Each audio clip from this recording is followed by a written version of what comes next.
welcome everybody to the November 24th, 2024, or 21st, 2024, part 2 of the JJ and Pug Show. I was like, oh, you're going to have to edit that. Recording from the House Movies podcast studio. This is patent pending. The song is called Wobble. I love the name. Dude, I know, it's great. But I'll tell you, this song, awesome. This is a fantastic song. If you ever come over and play pickleball, this will be played while we're playing pickleball. I love it. Baby, now let's go get it. It's a good song. Oh yeah, dude. It's the whole thing's rocking, man. Big fan. I don't know if exactly it's a workout song, but it's a fantastic song to have playing. Anyway, all right. So this is part 2, the sports podcast, and we got some things to talk about, man. One, how about them Sun Devils? Dude, they're out of control. You know, they were slotted to be 16-16, yeah. Right? And now they're like, I don't even know what they are ranked exactly in the division. Right now they're tied as far as actual overall like rankings go. I think they're tied for second place right now. It's amazing what they have done in such a short amount of time. If you remember last year, they won 3 games, right? Going into the Big 12 this year, they were, like you said, picked by the media to be the 16th out of 16 teams in the stupid conference. It's called the Big 12. Bad. Yeah, right. They were the worst. And what they do, they go ahead and are right now 5-2 in the conference, 8-2 overall, playing BYU this weekend. If they beat BYU will then be tied with them in conference overall. And Colorado, I think, will be first. And based on a couple of other like tie-breaking weird scenarios, ASU could be playing big Colorado or possibly BYU for the Big 12 championship with a chance to play in the college football playoff. That is stunning. I think it's great. That's amazing. Like, thank goodness, you know, like it's kind of nice. I still haven't jumped on I love watching ASU play, but I'm still not like rooting. I'm not like watching because I'm like, okay, it doesn't mean much yet, but it's still, they've done a phenomenal job. What it is you don't want to invest because you don't want to get hurt. I've been heartbroken so many Exactly. times. I don't want to deal with it. Dude, it's 100% the truth because it is hard. I'm a Cowboy fan, bro. My heart's been broken. Yeah, dude, you've already been wrecked. Now they're talking about, you see the nonsense about how they're like, oh, maybe Jerry Jones is poised to get Deion Sanders and Shedeur. Oh, yeah. I'm like, please, just don't. And my thing about that is he just signed the largest contract a quarterback has ever signed with Dak. Yeah. If his plan was to get the Sanders family, he wouldn't have signed that contract. Well, I don't think that was the plan. I don't think he expected Dak to take a choke and then pull a hamstring so bad it comes off the bone. And that's true. But at the same time, like, I don't think at the beginning of the season that he thought, hey, you know what we'll do? We're going to go ahead and sign this massive contract. And if things go south, we still have an out by getting Shedeur Sanders. And, but that's what's going to happen. They're going to trade him just like that thing I sent you. They're going to trade Dak Prescott to somebody for a pick. They're going to take over. And you know, here's the thing. They're going to trade Dak Prescott, and they're still going to have to pay Dak because the guy's going to take it, and Jerry will be like, it's okay, I'll cover what you guys can't. See, but the problem is that would work in baseball. Football, that don't work. Because in football, you get a massive cap penalty. Yeah, dead cap space. The amount of money going out would absolutely ruin the cap situation for the Cowboys. They would not be able to sign anybody. Micah Parsons, forget about it.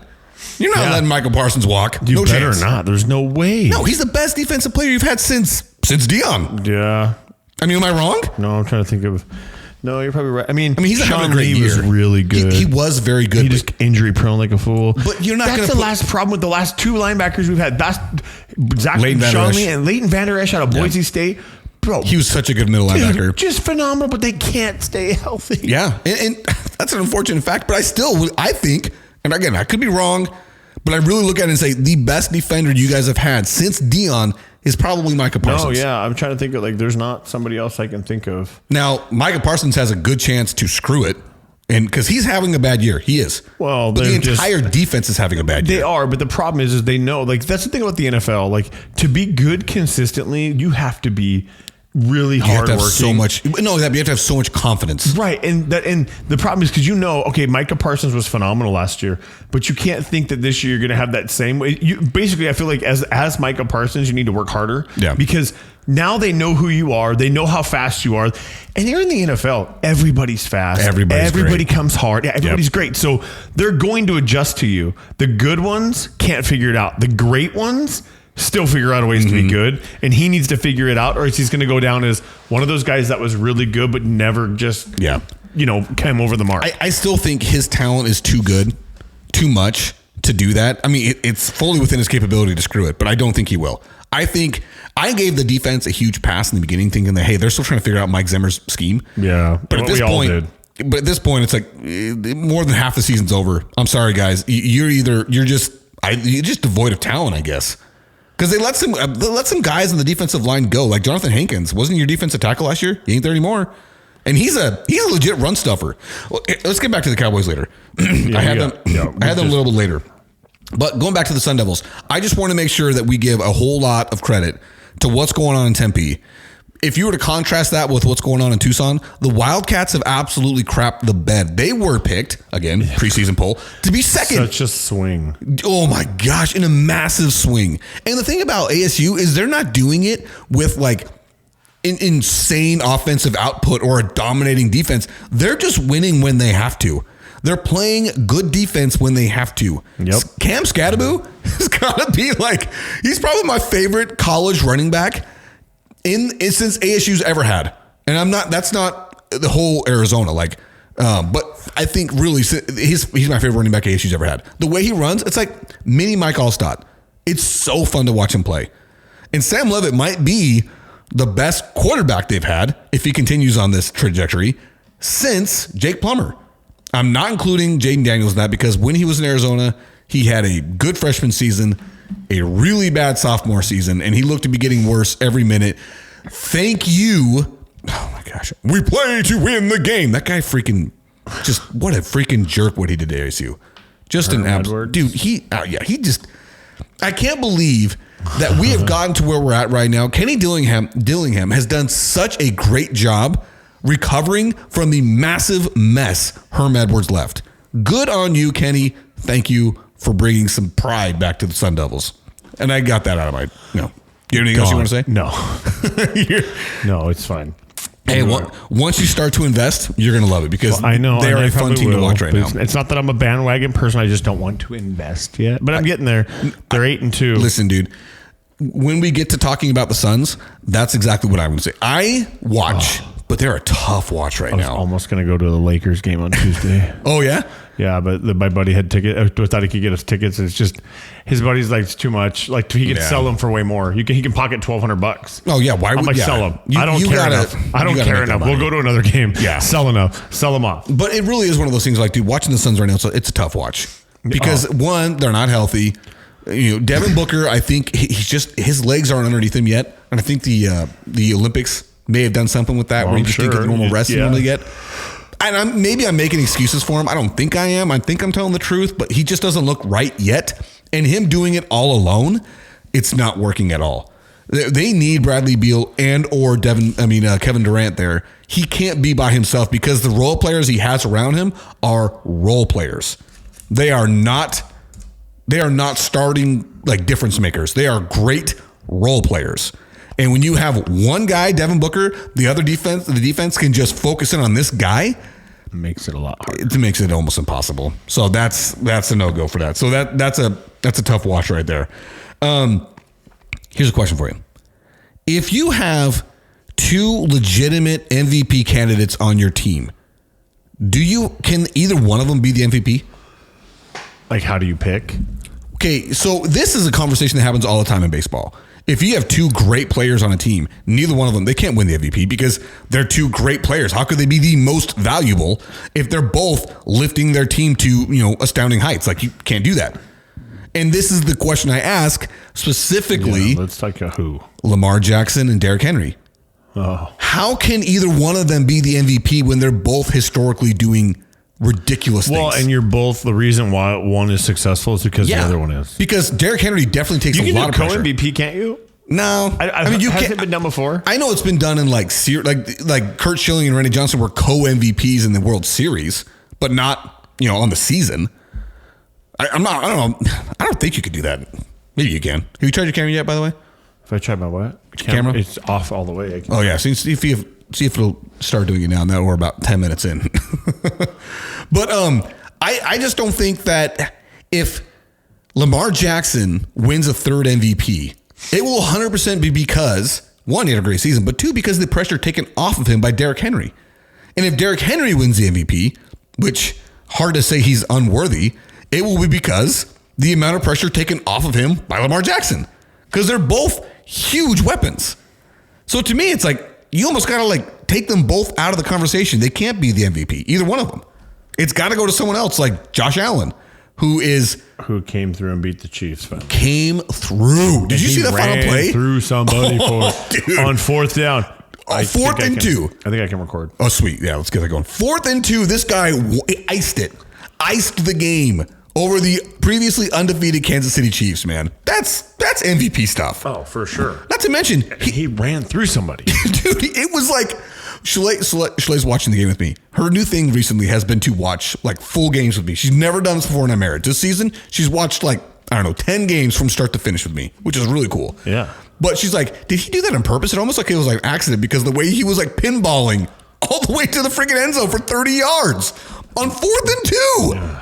That is as studly a play as you can make, dude. He is such a monster player. And I wish him success. I do. I really just like watching him play. And I don't want to take anything away from Lamar Jackson. No. Everybody here knows how much I have absolutely gushed over Derrick Henry. But I just think that you can't be the MVP if you've got another MVP candidate playing right beside you. It makes it a lot harder. It does. I would agree. And I think other players who haven't won an MVP, who are having amazing seasons, and this isn't the guy. But let's say Baker Mayfield takes the Bucs to the playoffs and wins the NFC South. Do you want me to push record yet? Oh, yeah, go for it. Oh, I didn't know you were. Are you recording? Mine's already recording, bro. Oh, I didn't know that. Yeah, there's going to be a picture of the JJ and Bug Show logo for 10 minutes on the show while me over here talking. No, and now you'll be in there. And now I'll be in. Boom. Yeah. So, but I mean, like, if Baker Mayfield got the Bucs into the playoffs and won the NFC South, he, to me, is a guy like, dude, he's leading the league in touchdown passes. He should 100% be an MVP candidate. Yeah. Now, I don't know. It's just, I kind of think that if there's two guys on the team that could possibly win the MVP, neither one of them could win it. And that it's a fair argument. Like you're feeding up most valuable player of your team or whatever, or however it works. I think when you have two, it makes it like you're kind of like you're only were because of him. Yeah, exactly.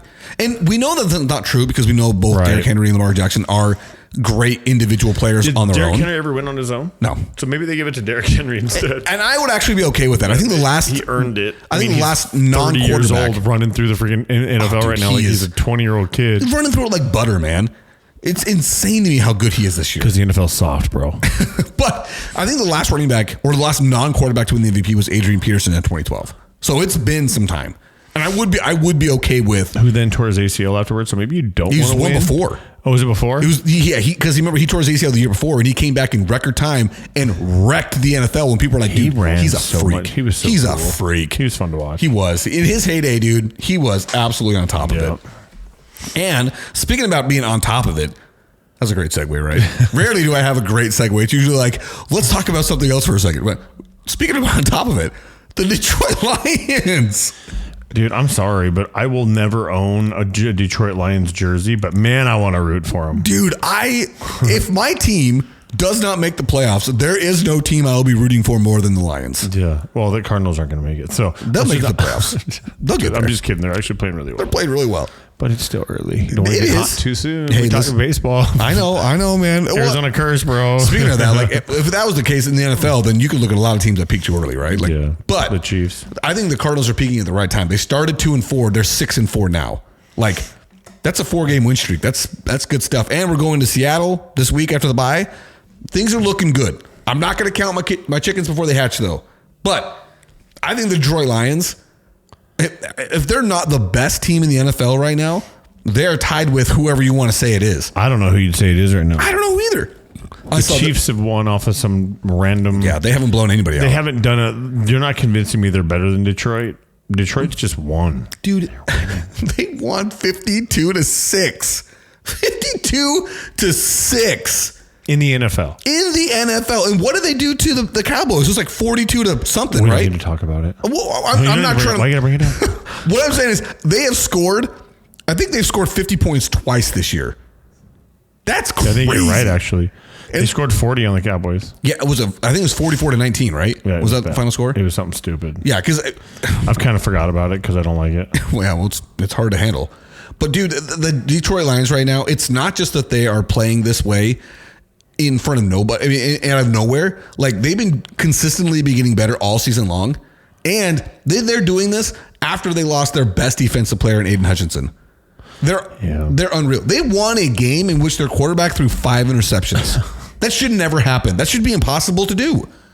They are so fun to watch because they believe, bro. Yes, that's I think the biggest thing is they believe in their coach. They believe with what he says, and they're doing what he says. Doesn't it make you feel like so good for them? I think it feels great for him. Did you watch the Hard Knocks when he was in Detroit? I did, and it was one of those things where I fell in love with Dan Campbell right there. Like, I thought he was the coolest guy when he did his press conference. You know, when he's talking about, biting kneecaps on the way up. But then when he did the whole Hard Knocks thing and he talked about, hey, guys, I know you think I'm crazy, but I promise you I'm only doing this to make you better. And for it to actually come together that way. Yeah. Oh, and not just like, hey, we're 10-7. We barely made the playoffs. No, they are ruining people's lives. They're crushing it for sure. They're absolutely destroying people. All right. So that one out of the way. Again, I'm not really good at segues. That's not my thing. But I know that the Texans beat the Cowboys last Sunday or Monday night. Was it Monday night? I'm not going to get into the loss. The Cowboys are done. Cowboys are cooked. Okay, Dude, they're cooked. Did you see they're actually? I don't know if it's true, but I read something like, and you'll fact check it. That they're considering just playing all the young guys and just letting the other guys just. They should. I mean, at this point, just go for a top draft pick. Like, who cares? Zach Martin got hurt. It was so sad to watch him off the field, bro. I'm not a Cowboys fan. It was hard to watch him walk off the field. He's such a staple of that team. Yeah, and again, when you hear about what Micah Parsons talked about, it was just rough to see. Like, dude, these guys, you can just see in their face, like they're like, I came back for this. Like, I came back to get my butt kicked. Like, it can't feel great, especially for the guys who've been playing for a long time. But anyway, I'm not here to rag on the Cowboys. They're cooked. They're done. Season's over with. It's about draft positioning at this point.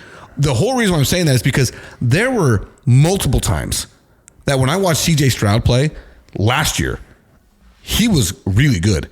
He is not near as good this year. And I am wondering if it's just a sophomore slump, if it's defenses have figured him out. I think that's it. It's the NFL. But dude, he missed so many wide open shots.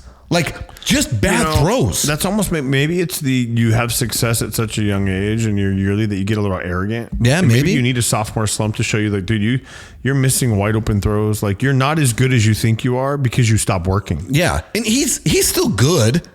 Like, anybody who's draft class, you take him. He needs to eat, and that's the thing. He's not working to eat. Like, he's not putting in the work to see the reward of it. Maybe that's it. I don't know if that's true. Yeah, I'm just assuming, but there's obviously something changed. Like, he must be. I feel like he worked harder last year because he had something to prove, and now you proved it. Now you're trying to ride this wave, and it's like, no, dude, the work don't stop. Yeah, maybe, and that could be. But I don't know. Obviously, we're speculating from 2,000 miles away. We don't know what's going on in Houston. But I mean, crime, hurricanes. Yeah. But I'm just saying it because he is noticeably worse than he was last year.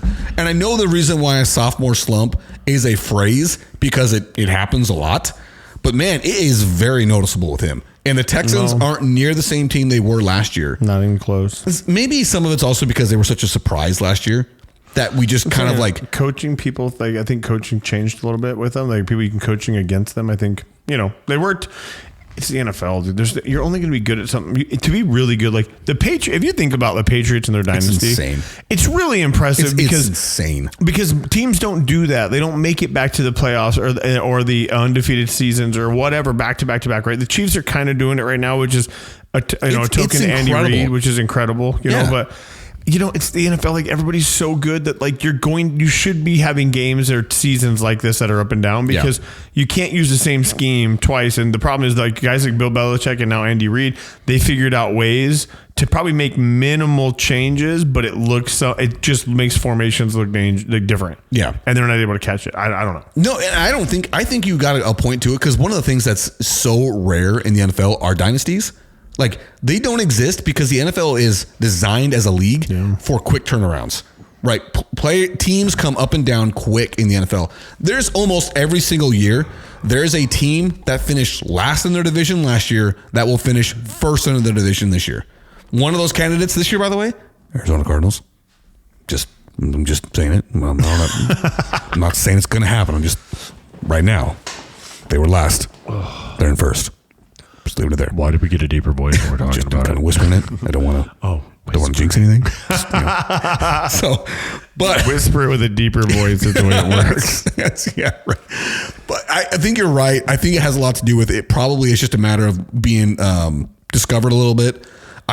Some of the throws I saw him miss Monday night were staggering to me. I really thought that they should have beat the Cowboys. And this is, again, Cowboys are cooked. I'm not trying to pile on. Yeah. They should have beat them by 50 because the Cowboys had no fight. And Cooper Rush, bless his heart, shouldn't be playing. Why is Trey Lance not playing? Why aren't you trying to see what you've got in Trey Lance? You traded a 4th round draft pick for this guy. You know what Cooper Rush is. He is a backup. That's what he is. And if Trey Lance he doesn't have it, why do you have him on the roster? He doesn't make sense to play. I don't know. I do not understand whatever. I told you I'm piling on. I don't mean to. It's fine. Is Aaron Rodgers going to be released or is he going to retire? How's that divorce going to happen? Retire. You think so? Yeah. You don't think he's ready to say, another team take me, I'll go? No. He's not going to pull a Brett Favre? Nope. I think he's just going to say, he already did by going to the Jets. What I mean is, seriously, I think that's all it was. I think he tried. He realized that he's just not the same. Previous Achilles injury or previous to the Achilles injury, different story. But after that, he just hasn't been the same. And I think he's got to know he's cooked, and that he goes anywhere, he's chasing $1, and whoever gets him is just going to blow money. I just don't think so. I think you just save the face, go back to Green Bay for a day, retire a Packer, and call it good. I don't get the idea that he is that self-aware to understand that the team is worse under him than it was under Zach Wilson. Yeah. I don't think he's got it in his mind to see that it's on him. Yeah, hopefully he'll figure it out. So did you read the report that came out that the owner apparently was telling the coaches to bench him in week 4? Week 4. No. He was saying bench him, start the backup. He doesn't have it left. And that has happened. Since then, owner has fired the head coach. He's removed the offensive coordinator. Okay, he didn't do it. He didn't. Removed the offensive coordinator. He's now fired the GM. Okay? If you don't listen to the boss. I'm just saying, it's one of those things where the Jets have gone so far downhill so quickly. It's staggering. There's no way that Aaron Rodgers comes back next year, right? There's no way. I would say no. I'm looking at that and saying that's probably one of the sadder ends to a great career than I can remember. It's unfortunate, but it's injury plagued, so it kind of makes it less sad, but just more real. Like, here you go, bro. Sorry, like you didn't just start sucking. Like you took a hard injury. Yeah, it's especially at that age. At that age, that kind of thing, and to think your mobility is so restricted. Yeah, it's zero, and you just don't have any confidence anymore. Like you're just like you're afraid to take that step. You're afraid to run. You're afraid to do all that. At his age, I think if you're 25, you fix it. You just don't care enough. But at his age, no. It's one of those things. I just didn't think that his inability to throw would be so affected by it. Because he's missing wide open. Yeah. And Devontae Adams is going to wonder, why did I leave Oakland for this? Why did I leave Oakland? Why did I leave Vegas for this? Right? Like, yep. He got traded to go back and be with Aaron Rodgers, and it doesn't look like he's ever even played with Aaron Rodgers before. And Aaron Rodgers, again, he's never had more offensive ability surrounding him, and I don't think he's ever played worse. So it's got to be the end, right? It's got to be. You would think. I would be shocked if he's a quarterback of a team next year. I really would be. This is kind of a more abstract, just a question. Just get your thoughts and your ideas here. What teams, if I say a team, I want you to tell me which direction their arrow was pointing, whether they're going the right direction, wrong direction. Okay? Okay. And I want you to give me like your thoughts and feelings on when I say a team, okay? We just talked about them. New York Jets. Down. No elaboration on that one? Nope. Just an obvious down. Down. Okay. This is another one. Miami Dolphins. They're kind of in a tough spot, huh? They are. I think they're going to go up. I think they're on up. Now, they have the thing going for them is that they're in the AFC East. There's really only one team that they really have to fight there, and that's the Bills.